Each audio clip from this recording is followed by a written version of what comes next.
welcome to Nightique. I'm Edward St. Pé. Well, this starts our second season, and we're happy to be with you. We've got a whole new season of shows lined up for you, and it's the fall, so we'd like to talk about some of the upcoming events in the fall here around the state. One, the Mississippi International Film Festival. This year, it's November 14th, and we've got Linda Howell coming, Linda Moulton Howell, who is noted as a ufologist. And she's known to many who view her on the History Channel. And we're going to be bringing her in to the festival to speak. There'll be a meet and greet November 13th at the Courtyard Marriott in Pearl, and then she'll show one of her films at the Tinseltown Theater on Saturday, November 14th. Also, Pat Frascogna, who is the author of a book, Encounter at Rendlesham Forest, and another UFO encounter. He's an attorney that represented Mr. Burroughs, who was one of the persons who had the encounter in 1980 at Rendlesham Forest in England while he served in the U.S. Air Force. We'll be talking to Pat Frascogna tonight on Nightique. A little bit more about the film festival, Mississippi International Film Festival. We'll also have a special screening Saturday, November 14th, of the film recently shot in Mississippi called Dixieland. We'll have some of the folks associated with that film at the festival, and we'll have more information on that. The festival website, msfilm.org. Stay tuned. Mr. Pat Frascogna will be with us coming up after these important messages. Since 1849, Carter Jewelers has been a part of Jackson's rich history. Over 163 years later, we've not only survived, Carter Jewelers has flourished. From generation to generation, we've established a tradition of excellence. Our reputation is built on customer satisfaction, service, and trust. Every piece of jewelry is handpicked, so you know you're getting the best value. Nobody says I do like we do at Carter Jewelers. Come see us and be part of our history. Your on-air career journey begins at broadcastdemo.tv. Both recent graduates as well as seasoned news and weather veterans need an updated and fresh demo tape to apply for those on-air positions across the country. At broadcastdemo.tv, a one-day visit to our WeatherVision studio, and you'll have an HD and digitally edited demo tape that you'll be proud of. Broadcastdemo.tv. Invest in yourself.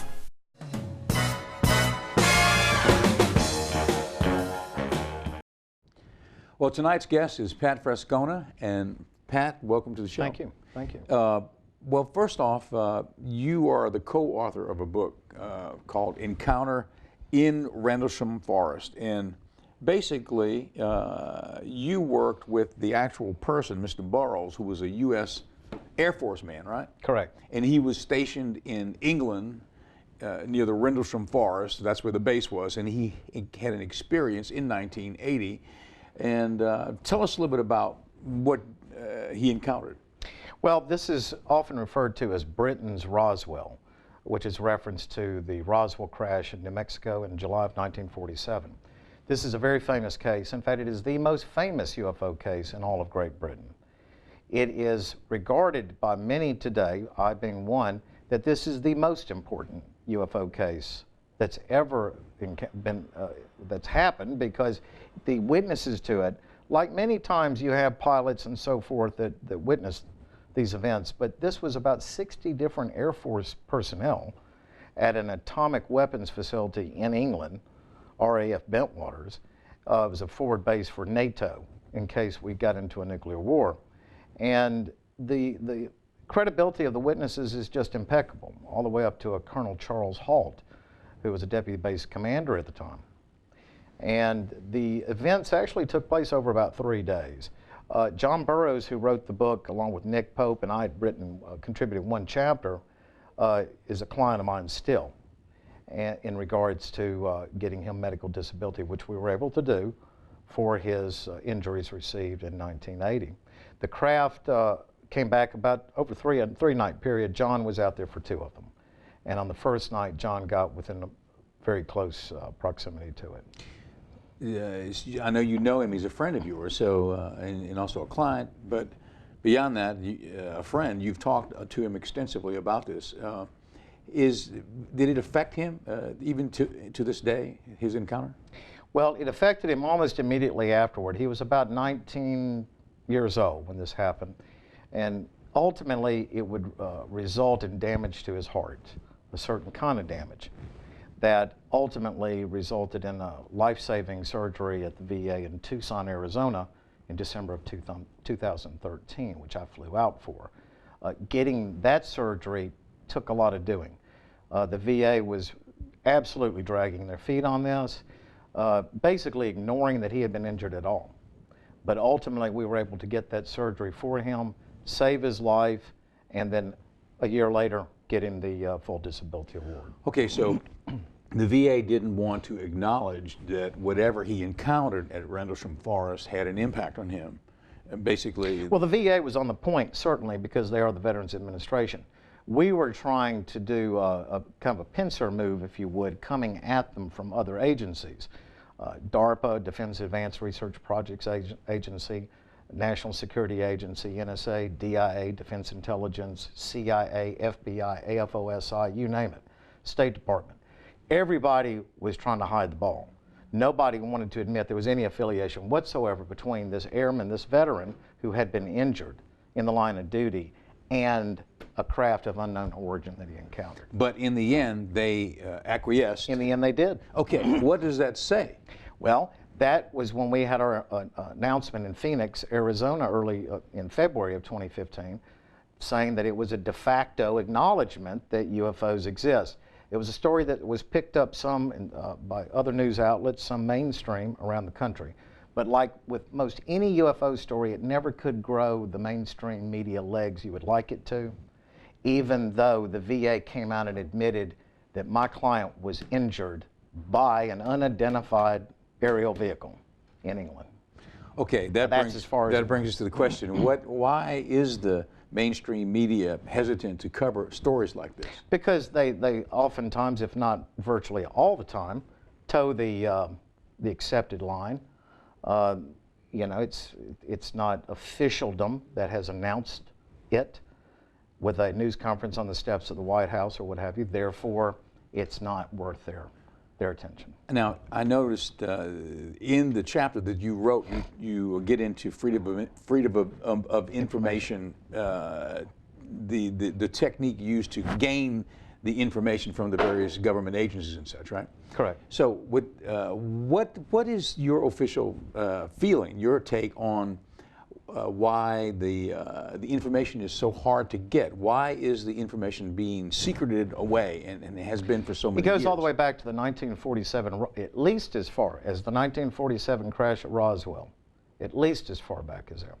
And at that time, being in the Cold War, there were certain things recovered that most of which we don't know what the hell it is, but some we do. Some we could kind of figure out because it was close enough to where we already were researching things. And I think initially it had to do with national security. I think quickly, though, it turned into a money endeavor, and it's kind of stayed that way ever since. What do you mean, money endeavor? Well, because the United States government is forever farming out things, whether it's a General Electric, Raytheon, Boeing, excuse me, all the time, and about 1,000 other defense contractors. So there's been a race on to figure out what much of this does. As Major Philip Corso. You mean reverse engineer the stuff they found? Yes, who was in charge of this for the United States Army, would admit before he died so many years ago that that's what they did. They gave it to Bell Labs and to others to try to figure out and then commercialize it or make use of it. So, has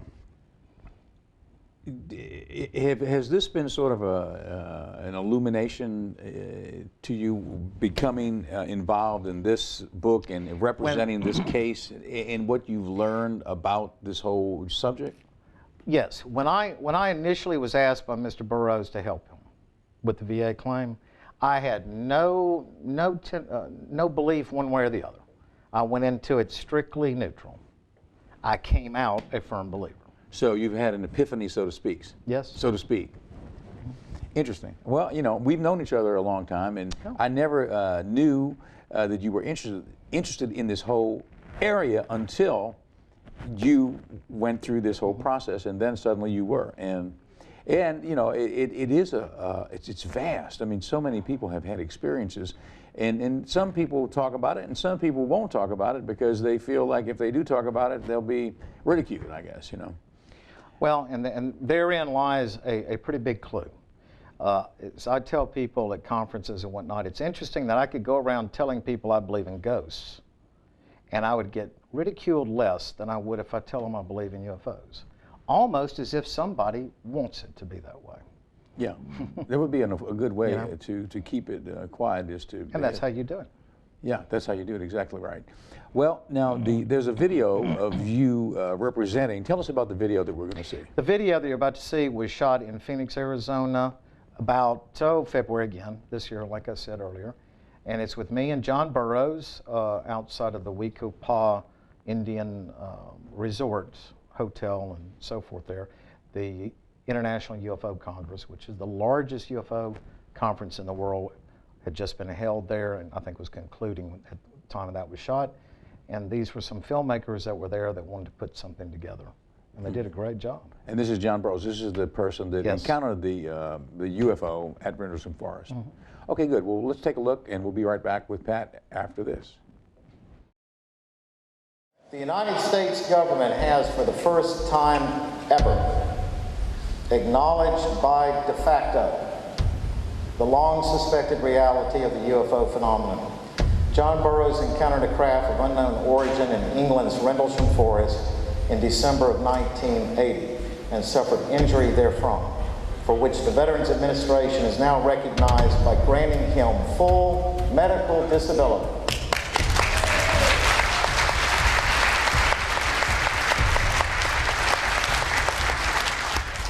Thanks to the Citizens Hearing on Disclosure, efforts of people like former Congressman Merrill Cook of Utah, who expressed such outrage at the hearing, we were contacted by certain people that were able to help us directly as a result of our appearance in 2013 at the hearing. I'm particularly interested in this classified record system. They've admitted that an incident has taken place. What could possibly be a reason to withhold from the person whose medical record it is if they've confirmed the incident, which they have? I don't see how this can be unless a cover-up has taken place. And I don't mean to be throwing uninformed statements out here, but you cannot admit that there was an incident. I'd just like to clarify this point once more because I want to be careful the way I'm saying it. And then insist on classifying a medical record related to that incident. We don't even have to talk about whether it was a UFO. They don't have to admit what you saw. But they sure have to admit that there's no reason to hold your medical records. And this is very disturbing to me.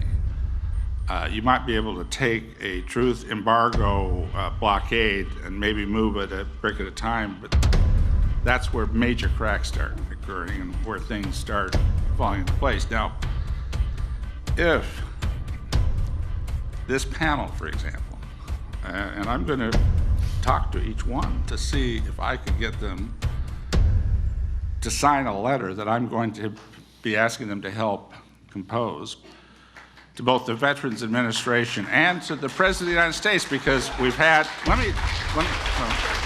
I think it's time to ask President Obama himself to ask for something very simple here, something that may not sound very dramatic to anybody, and that's Sergeant Burroughs and Sergeant Peniston's medical record. What the heck was going on out there that would draw this much attention from the agencies involved to this day? What would still be classified? And if it is, what did we have or what were we dealing with that would still remain silent today? Almost every weapon we've ever developed back in that time frame has been exposed that we're aware of. And yet today, this is still classified and we can't even receive medical treatment for it. When we did the hearing, we went in there with a specific agenda. And what I mean by the agenda was we wanted to show the human factor, how it affects people, service people, not just our case, but there's been other cases So when we did that, that made a huge impact, I think, on the people from Congress, Yes. which led to the letter being sent to the President of the United States and to the head of the VA at the time. And believe it or not, the letter, we never got a personal acknowledgement from the President, but the letter did come back to the VA and was in our case file and played a part in the fact that, you know, this disability was settled. We'd like to thank the citizens' hearing on disclosure. As a result of the help that was encouraged by the hearing, John Burroughs is pleased to announce today that he's been granted full disability. It doesn't usually happen with the VA the way this has happened. This is probably one of the quickest settlements you'll ever see. Guys, there's no With question about disability. it on cameras and all the Yeah. side. There was a result from this. There was. That is so cool A to hear. tangible result. That is so cool to you know, hear because you're looking for that. We were hoping something good would happen, and this is a really good affirmation. So hey, man, I'm stoked for you, Right. and congratulations, you guys. We're I know happy. it's gotta be Right. Very All right.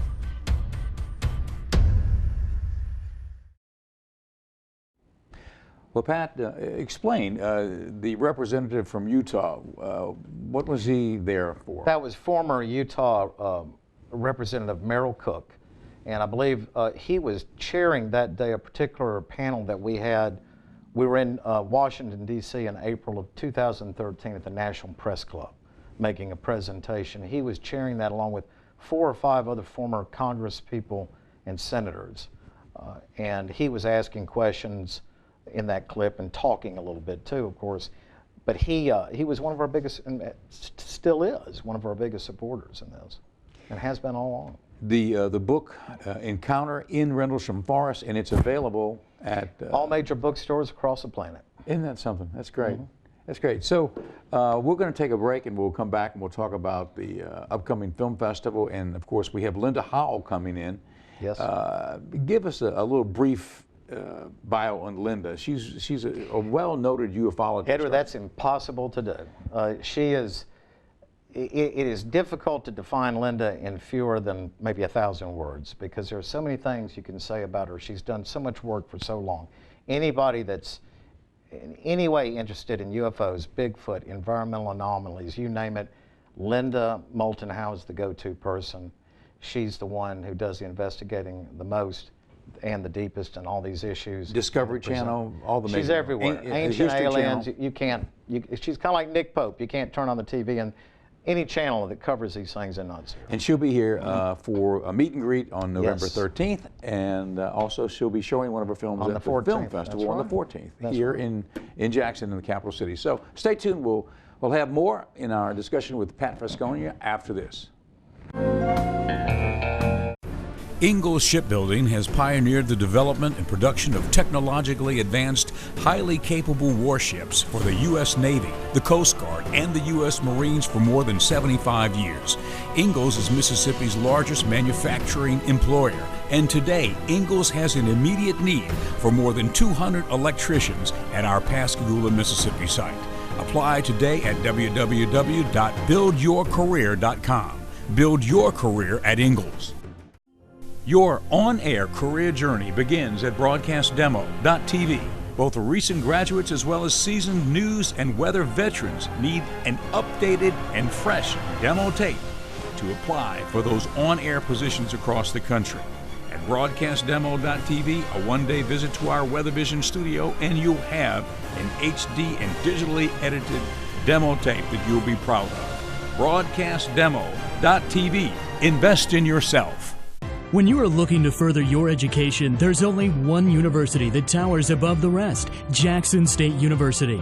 Jackson State University is one of the leading universities in research, technology, and innovation, graduating more than 1,300 students annually and a consistent growth in revenue. Jackson State University is ranked #1 amongst the HBCUs in research and development. Make the right choice, the one choice, one Jackson State University, changing lives one student at a time.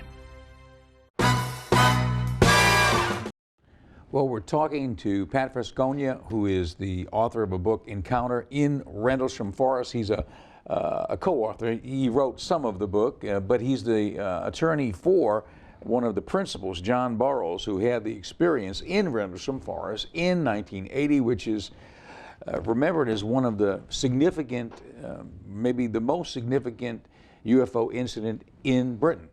And so you've got a pretty good perspective on things and a pretty quick, all-encompassing education when you thrust into representing this man, and you actually won the case, meaning the government is now taking care of the man. The VA has helped the man with his medical costs, which before they would not even acknowledge that he had a problem. Is that somewhat correct?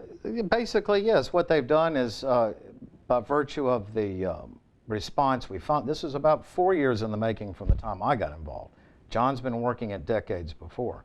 But the VA finally admitted that he had been harmed, physically injured, by something in that forest, and the only thing that was in that forest was this unknown object. So they admitted by de facto that a UFO caused injury to a veteran, and that veteran deserved compensation because of it. That's got to be the first time that's happened.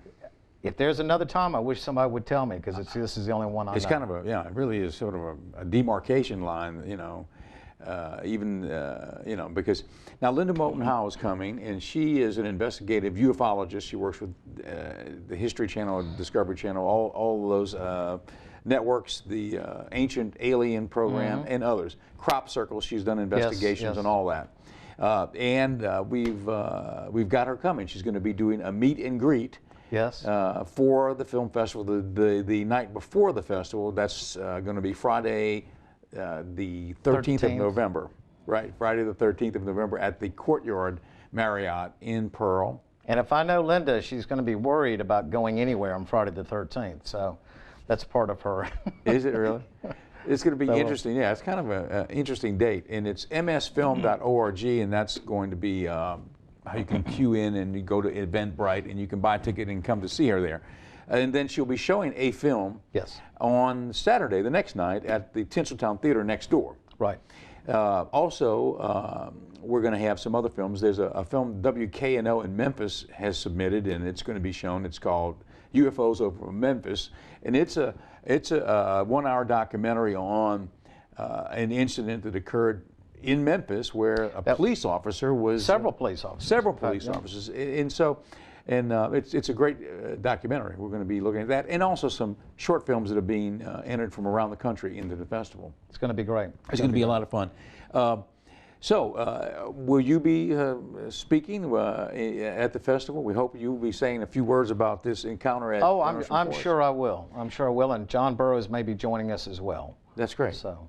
That's great. That'll be great, and we can see him hopefully Friday night and Saturday night at the festival itself.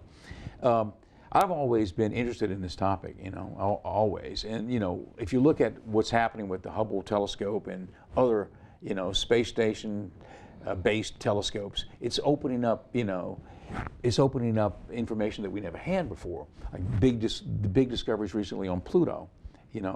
Things that we've never seen or we're seeing, and it's opening up whole new vistas. For example, the imagery for this film festival this year, the Mississippi International Film Festival, Off-World Fest, meaning extraterrestrial, interplanetary, things of the outer limits, films. That's the face on Mars right there. Yeah. And so we just sort of used it and put him into our film festival imagery. But I'm sure he's happy with that. Yeah, he needs to be recognized.